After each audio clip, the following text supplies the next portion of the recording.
Rio de Janeiro de 1952, uma cidade que exala encanto e charme em cada esquina. Ah, que saudade dos tempos em que um bonde percorria as ruas arborizadas de laranjeiras e as noites eram embaladas pelo som dos violões, as serenatas de Copacabana. As praias sempre vibrantes acolhiam famílias e amigos que se reuniam para compartilhar histórias e risadas, enquanto a brisa do mar trazia um refrescante alívio do calor. No centro da cidade, a Cinelândia fervilhava com a magia do cinema, e os teatros recebiam peças inesquecíveis que encantavam plateias. A cada esquina, a essência carioca se revela, em gestos de gentileza e sorrisos sinceros, criando um ambiente de afeto e comunidade que deixou saudades. Reviver esses doces momentos é como folhear um álbum de fotografias. Cada imagem repleta de vida e história. Hoje, convidamos você a mergulhar nessa viagem no tempo, relembrando o Rio de Janeiro e um Brasil que deixou marcas indeléveis em nossos corações. Sejam todos muito bem-vindos ao canal RVC Carros Clássicos. Meu nome é Renato e serei seu anfitrião nessa jornada rumo ao ano de 1952.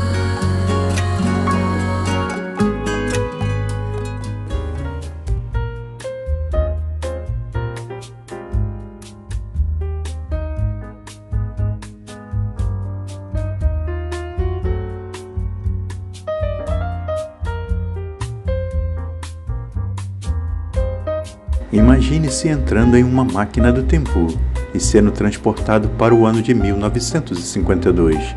O Brasil naquela época era um lugar de profundas transformações e encantos simples.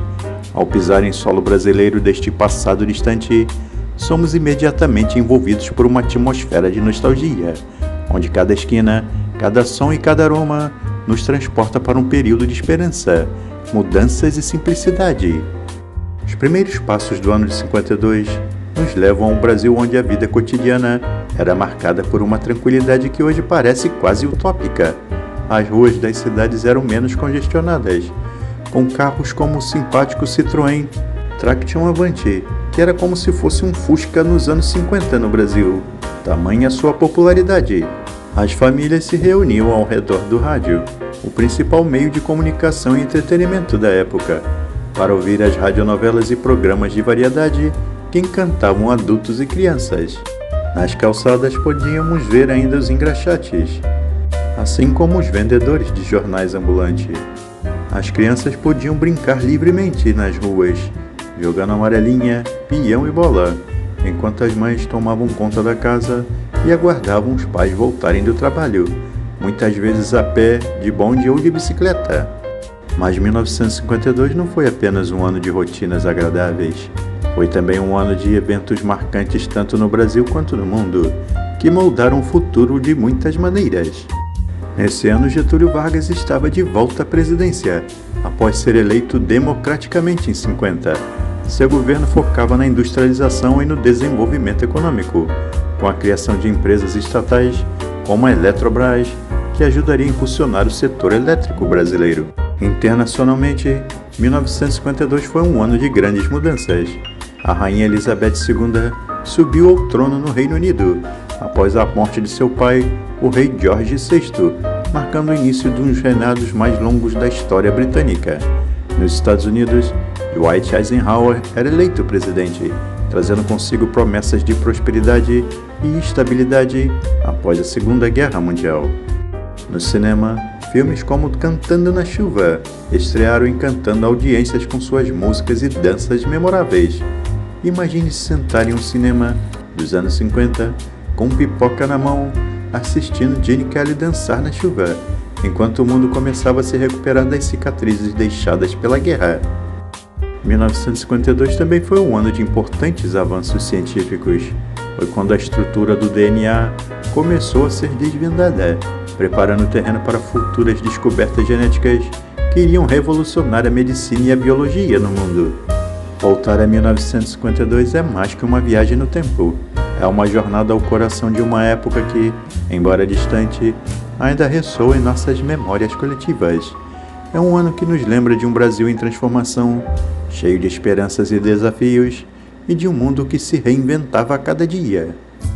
No dia 1º de fevereiro, era inaugurado o Aeroporto Internacional do Galeão, no Rio de Janeiro.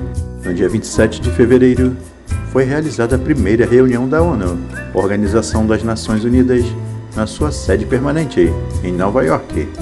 No dia 10 de março, o general Fulgêncio Batista tomava o poder em Cuba num golpe de Estado.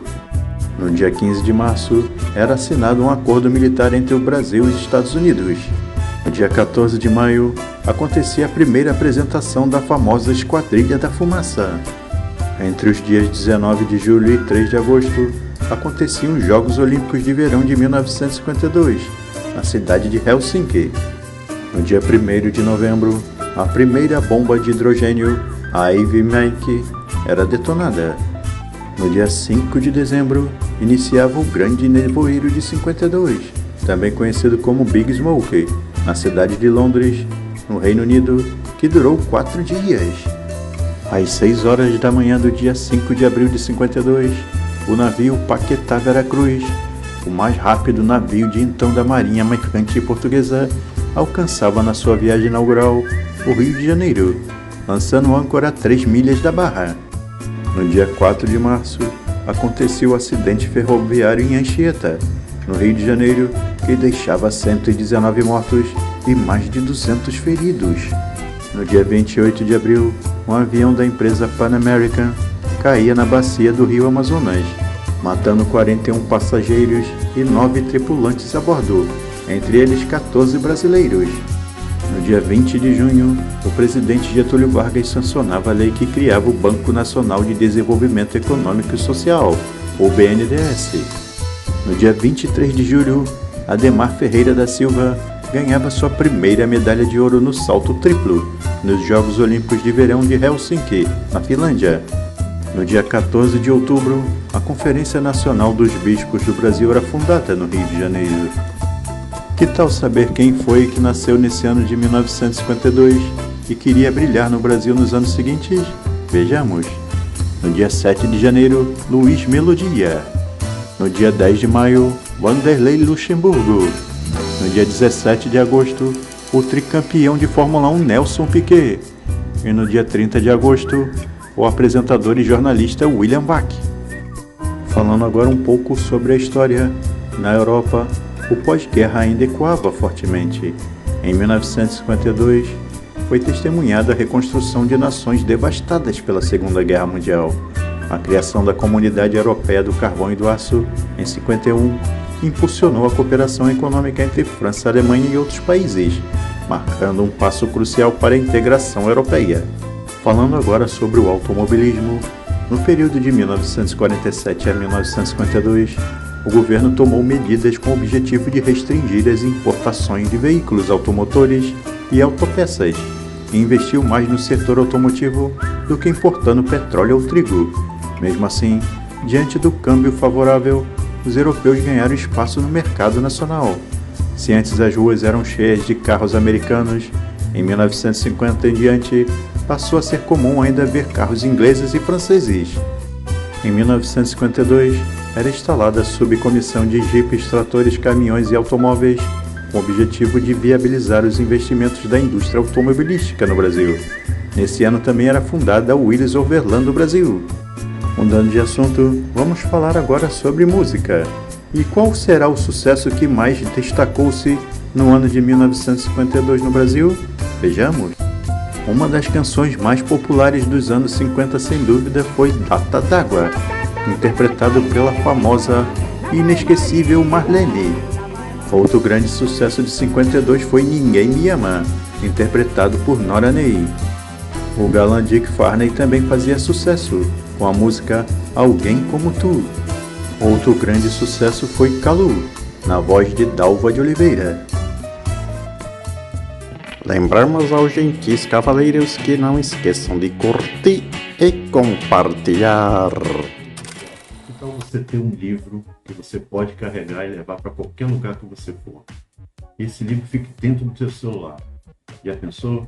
E se eu disser que esse livro, baseado no vídeo que você mais gosta, sensacional, né? Então, ele já existe. Está disponível aqui no link na descrição abaixo. Basta clicar. Está por um precinho de apenas R$10. Não perca, aproveite já. Vamos agora dar uma conferida naqueles automóveis que mais se destacaram e rodaram nas ruas brasileiras no ano de 1952. E não poderíamos começar com outro, senão o Citroën Traction Avante, que foi tão popular nos anos 50 quanto foi o Fusca nos anos 60 e 70. Entre os americanos, talvez o mais popular tenha sido o Ford V8, dos anos 40. Já na Chevrolet, talvez o mais popular rodando nas ruas brasileiras tenha sido o Fleetmaster. Uma marca pouco lembrada hoje em dia, mas que fez muito sucesso na época foi a DeSoto. Outra marca igualmente esquecida é a Nash, que fez muito sucesso nos anos 50. Outro carrinho europeu que fez muito sucesso nas ruas brasileiras foi o Ford Anglia. Obviamente não poderíamos esquecer de falar do Besouro, que já rodava pelas ruas brasileiras, vindo importado da Alemanha e sendo montado aqui pelo sistema CKD, através da empresa Brás Motor. Agradecemos aos gentis amigos por terem assistido até aqui nosso vídeo. Lembrando, não se esqueçam de curtir e compartilhar. Caso o amigo ainda não seja inscrito, se inscreva. E até o próximo vídeo, pessoal!